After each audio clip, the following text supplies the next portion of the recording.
Hello students, आज हम बात करेंगे class 12th subject agriculture biology chapter 1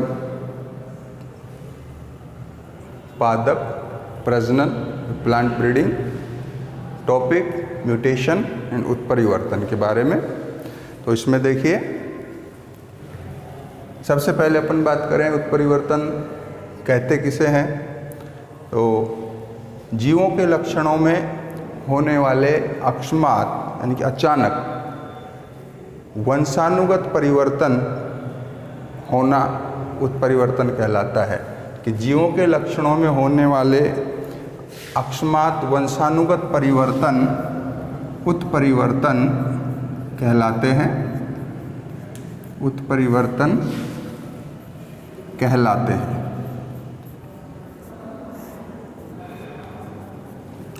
तो ये जो उत्परिवर्तन है, जीवों के लक्षणों में अचानक होते हैं और फिर एक पीढ़ी से दूसरी पीढ़ी में आगे वंशानुगत भी होते हैं। इन्हें बोलते हैं अपन उत्परिवर्तन। तो ये बात हुई अपने उत्परिवर्तन की। अब बात करते हैं अपन उत्परिवर्तन कितने प्रकार के होते हैं।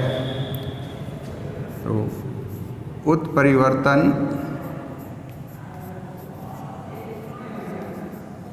के प्रकार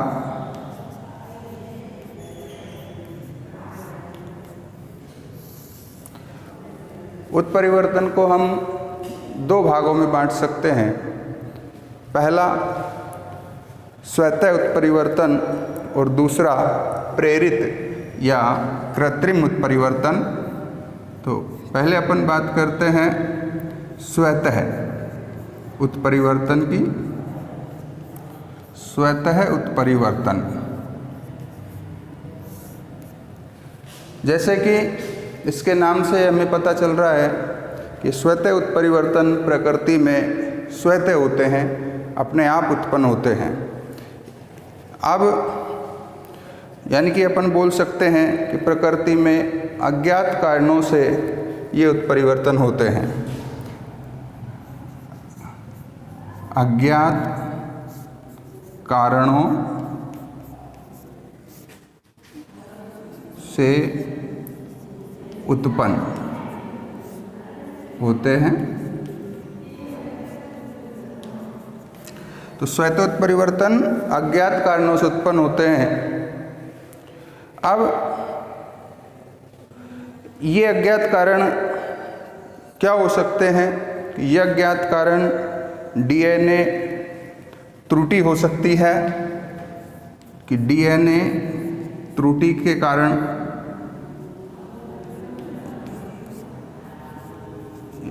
डीएनए में कोई त्रुटि आ जाए, डीएनए की संरचना में आ जाए, डीएनए अपने जीन में कोई समस्या आ जाए, कोई जीन कम या ज़्यादा हो जाए। कुल मिला के जो किसी जीव का वास्तविक डीएनए है उसके अंदर चेंज हो जाता है, तो उस जीव में अचानक परिवर्तन होगा। और चूंकि डीएनए आनुवंशिक पदार्थ है, तो ये परिवर्तन वंशानुगत भी होगा, एक पीढ़ी से दूसरी पीढ़ी में भी जाएगा। इसके अलावा ये पराबैंगनी विकिरणों या रेडियोधर्मी विकिरणों के प्रभाव से भी हो सकते हैं। इसके अलावा और कारण क्या हो सकते हैं? पराबैंगनी विकिरण, पराबैंगनी विकिरणों से या रेडियोएक्टिव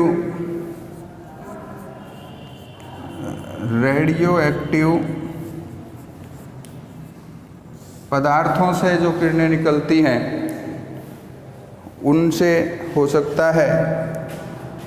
इनके अपन बोल सकते हैं रेडियोएक्टिव विकिरणों से। तो स्वतः उत्परिवर्तन अज्ञात कारणों से उत्पन्न होने वाले उत्परिवर्तन है, प्रकृति में स्वतः होते हैं। डीएनए में त्रुटि के कारण हो सकते हैं, पराबैंगनी विकिरणों से या रेडियोएक्टिव विकिरणों से ये हो सकते हैं। इसके अलावा दूसरा अपने पास में उत्परिवर्तन है प्रेरित या कृत्रिम उत्परिवर्तन। प्रेरित या कृत्रिम उत्परिवर्तन।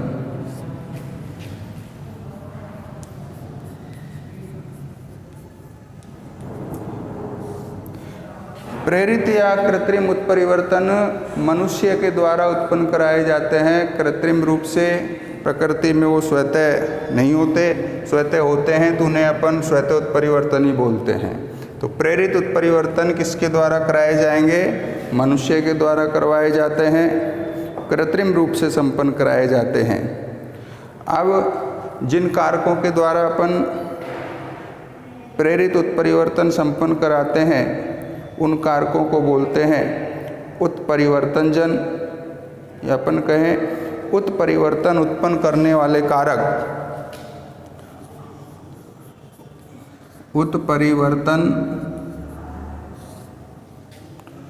उत्पन्न करने वाले कारक। उत्परिवर्तन उत्पन्न करने वाले कारक क्या कहलाते हैं? उत्परिवर्तनजन या उत्परिवर्तजन या उत्परिवर्तनजन या म्यूटेजन।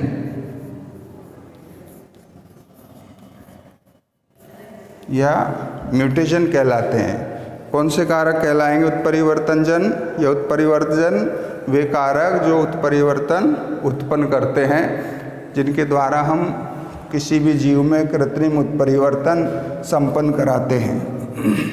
अब ये कारक कौन कौन से हो सकते हैं? इन कारकों में हो सकती हैं विभिन्न प्रकार की विकिरणें। उत्परिवर्तजन के एग्जाम्पल बेटे विभिन्न प्रकार की विकिरणें। फिनॉल,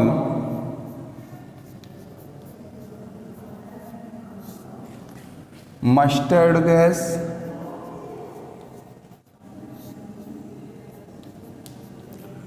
कोल्चिशीन रसायन, कोल्चिशीन रसायन, ये अपने पास में कुछ उत्परिवर्तजन हैं जिनके द्वारा कृत्रिम रूप से उत्परिवर्तन संपन्न कराया जा सकता है, जिसमें से अपने विकिरण भौतिक कारकों में आते हैं। फिनॉल, मस्टर्ड गैस और कोल्चिशीन रासायनिक कारकों में आते हैं।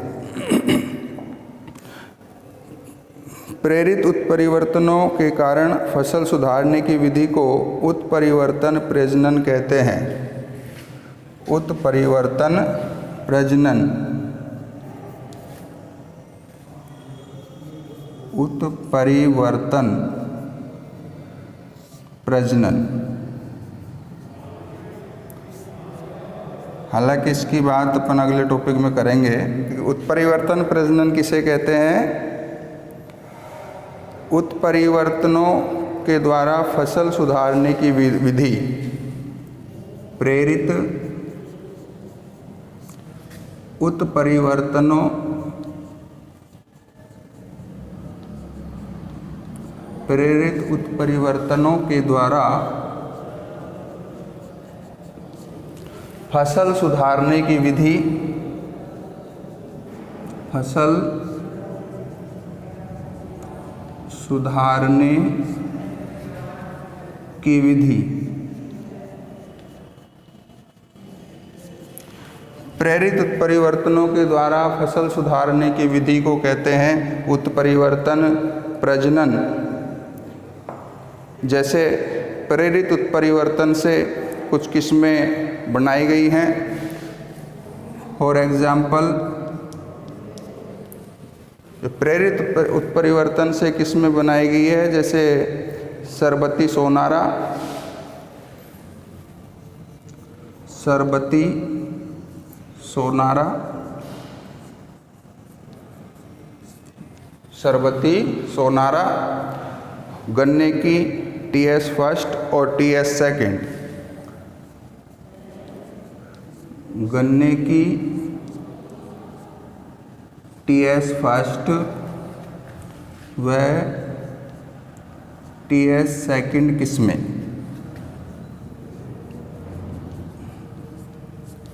ये किस्में किस विधि के द्वारा बनाई गई है? ये किस्में बनाई है उत्परिवर्तन प्रजनन के द्वारा, यानी कि प्रेरित उत्परिवर्तनों के द्वारा सरबती सोनारा और गन्ने की टीएस फर्स्ट और टीएस सेकंड किस्म बनाई गई है। इसके बाद में तो ये बात हो गई अपने उत्परिवर्तन किसे कहते हैं। जीवों के लक्षणों में होने वाले अकस्मात वंशानुगत परिवर्तन उत्परिवर्तन कहलाते हैं। उत्परिवर्तन के कितने प्रकार हैं? परिवर्तन के दो प्रकार हैं, स्वतः उत्परिवर्तन और प्रेरित उत्परिवर्तन। स्वतः उत्परिवर्तन प्रकृति में अपने आप स्वतः उत्पन्न होते हैं अज्ञात कारणों के द्वारा। प्रेरित या कृत्रिम उत्परिवर्तन मनुष्य द्वारा उत्पन्न कराए जाते हैं अच्छी किस्मों के विकास के लिए। और उत्परिवर्तन उत्पन्न करने वाले कारक उत्परिवर्तजन कहलाते हैं। उत्परिवर्तन प्रजनन किसे कहते हैं? प्रेरित उत्परिवर्तनों के द्वारा फसल सुधारने की विधि है। इस विधि द्वारा हमने इस किस्में जो बनाई हैं अभी तक, वो सरबती सोनारा, गन्ने की टीएस फर्स्ट और टीएस सेकंड किस्में अभी तक बनाई गई है। इसके बाद हम बात करते हैं उत्परिवर्तन के इतिहास के बारे में, कुछ बातें जानते हैं। तो टॉपिक है अपना उत्परिवर्तन का इतिहास। उत्परिवर्तन का इतिहास।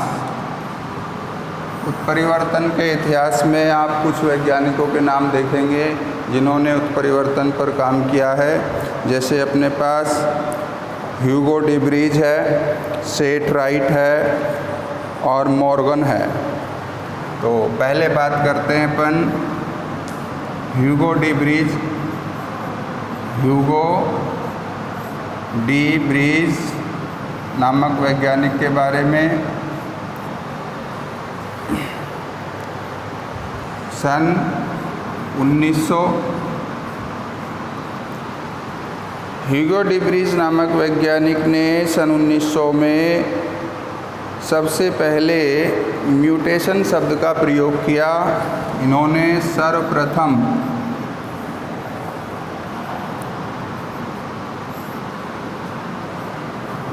म्यूटेशन शब्द का प्रयोग किया।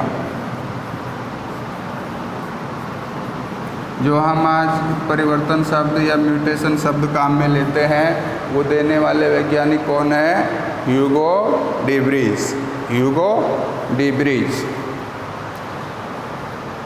इन्होंने कई प्रकार के उत्परिवर्तनों का वर्णन किया था और इनमें से अधिकांश उत्परिवर्तन संख्यात्मक क्रोमोसोम विघटनों के कारण थे। संख्यात्मक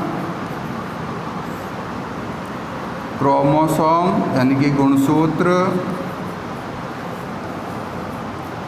क्रोमोसोम विघटनों या विघटन के कारण थे।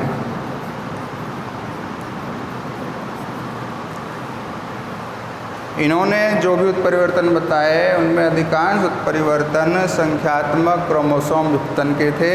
संख्यात्मक क्रोमोसोम विघटन का तात्पर्य है कि गुणसूत्रों की संख्याएं कम या ज़्यादा इन्होंने उत्परिवर्तनों में देखे थे। यानी कि जो उत्परिवर्तन इन्होंने खोजे वो या तो गुणसूत्रों की संख्या में कमी से हुए थे या गुणसूत्रों की संख्या बढ़ने से हुए थे। इसे बोलते हैं गुणसूत्रों की संख्या में कमी होना या बढ़ना संख्यात्मक क्रोमोसोम विघटन कहलाता है।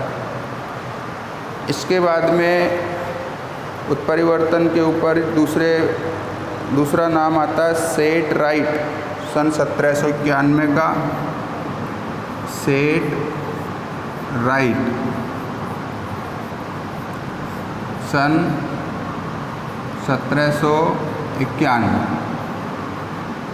सेट राइट जो थे एक अंग्रेज किसान थे, अंग्रेज किसान थे। इन्होंने एंकन नामक भेड़ या एंकल नस्ल का विकास किया था।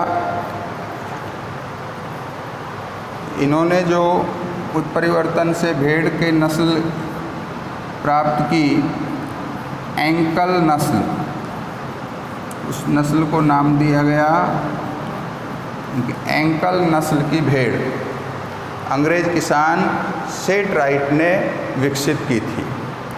एंकल या एंकल। इन्होंने एक छोटे पैरों वाली प्रभावी उत्परिवर्तन वाली भेड़ का उपयोग करके एंकल नस्ल भेड़ का विकास किया, जिसमें भेड़ छोटे पैरों वाली होती है। एंकल जो नाम पड़ा है वो छोटे पैरों के लिए ही पड़ा है। तो अगले अपने पास में वैज्ञानिक हैं मॉर्गन, सन 1910। मॉर्गन सन 1910। मॉर्गन ने देखो सन 1910 में फल मक्खी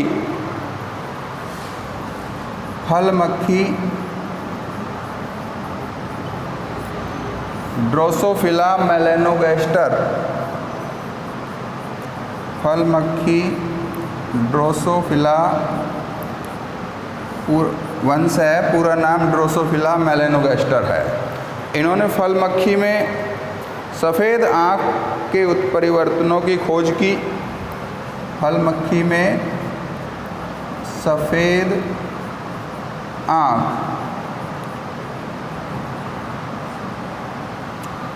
उत्परिवर्तन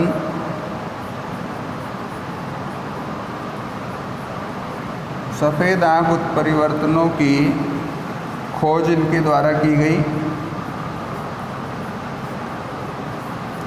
तो सफ़ेद आँख उत्परिवर्तनों की खोज किसने की? मॉर्गन ने। कौन से जीव में की? फल मक्खी या ड्रोसोफिला मेलेनोगैस्टर में। और इसी के आधार पर, इस लक्षण की वंशागति के आधार पर इन्होंने लिंग सहलग्नता की व्याख्या की थी। लिंग सहलग्नता।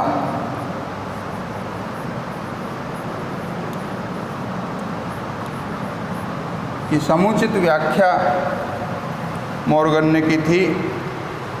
फल मक्खी में सफ़ेद आँख उत्परिवर्तनों के लक्षणों के आधार पर लिंग सहलग्नता के बारे में मॉर्गन ने बताया था। यानी कि ये जो जीन है वो लिंग गुणसूत्रों के साथ में एक पीढ़ी से दूसरी पीढ़ी में जाते हैं, उसे बोलते हैं लिंग सहलग्नता। तो ये बात थी उत्परिवर्तन के इतिहास में। अपने पास में कुछ वैज्ञानिक थे, ह्यूगो डिब्रीज, जिन्होंने सबसे पहले म्यूटेशन शब्द का प्रयोग किया। सेट राइट अंग्रेज किसान थे जिन्होंने एंकल नस्ल की भेड़ का विकास किया। और मॉर्गन ने फल मक्खी में सफ़ेद आँख में होने वाले उत्परिवर्तनों की खोज की। उसके बाद में लिंग सहलग्नता को इस आधार पर इन्होंने समझाया था। इसके बाद में अपने पास आता है अब उत्परिवर्तन प्रेरण, इंडक्शन ऑफ म्यूटेशन। उत्परिवर्तन प्रेरण।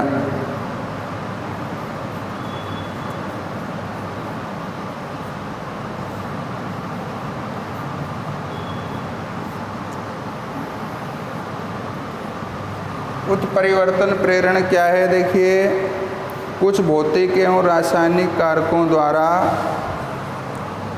कुछ भौतिक एवं रासायनिक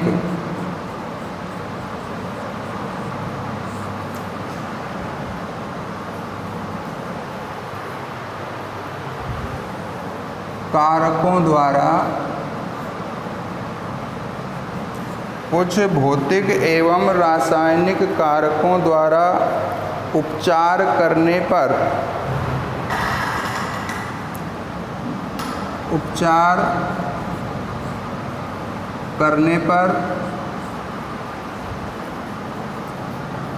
जीन में उत्परिवर्तन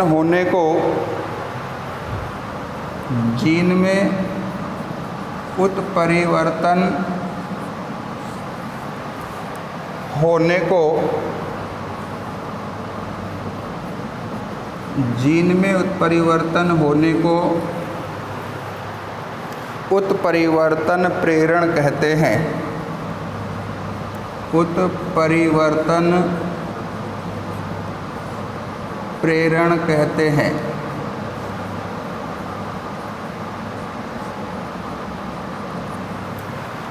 कुछ भौतिक एवं रासायनिक कारकों द्वारा उपचार करने पर जीन में उत्परिवर्तन होने को उत्परिवर्तन प्रेरण कहते हैं।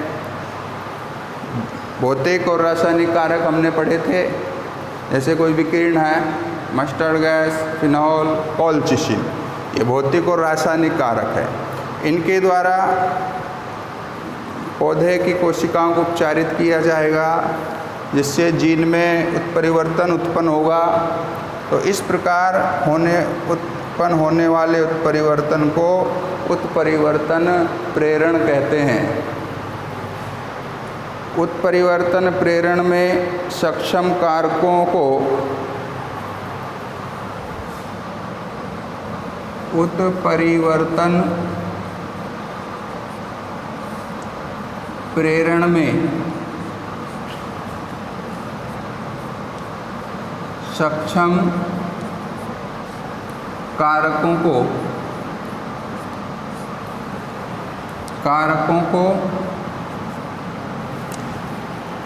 उत्परिवर्तन प्रेरण में सक्षम कारकों को उत्परिवर्तनजन कहते हैं।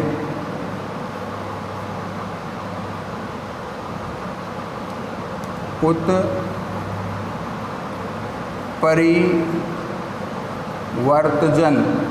या म्यूटेजन कहते हैं।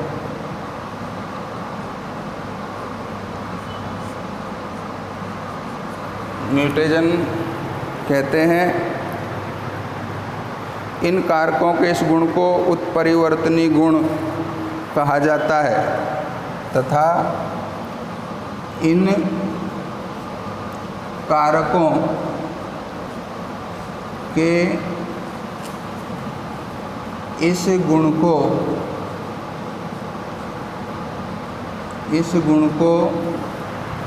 इन कारकों के इस गुण को उत्परिवर्तनी गुण कहा जाता है। उत्परिवर्तनी गुण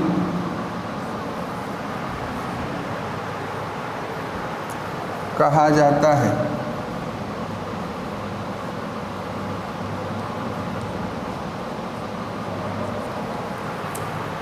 तो ये था अपने उत्परिवर्तन प्रेरण। कुछ भौतिक एवं रासायनिक कारकों द्वारा उपचार करने पर जीन में उत्परिवर्तन होने को उत्परिवर्तन प्रेरण कहते हैं और उत्परिवर्तन प्रेरण में सक्षम कारकों को उत्परिवर्तन या उत्परिवर्तजन कहते हैं। उत्परिवर्तन में सक्षम कारक, उत्परिवर्तन प्रेरण में सक्षम कारक यानी कि वे कारक जो उत्परिवर्तन उत्पन्न करते हैं। For example phenol, mustard gas, कॉलचिसिन और विकिरणें, रेडियोएक्टिव विकिरणें, पराबैंगनी विकिरणें, और ये जो अपने उत्परिवर्तजन कारक हैं, इनके इस गुण को उत्परिवर्तनी गुण कहते हैं। कि उत्परिवर्तनी गुण का मतलब उत्परिवर्तन उत्पन्न होने वाला गुण इनके अंदर उपस्थित होता है। तो इस प्रकार से अपने आज के इस वीडियो में उत्परिवर्तन के बारे में आपने कुछ बातें जानी। उत्परिवर्तन की परिभाषा आपने इसमें देखी। उत्परिवर्तन के प्रकार, 2 प्रकार, स्वतः उत्परिवर्तन, कृत्रिम उत्परिवर्तन। इसके बाद उत्परिवर्तन से संबंधित इतिहास और एक छोटा टॉपिक, उत्परिवर्तन प्रेरण। धन्यवाद।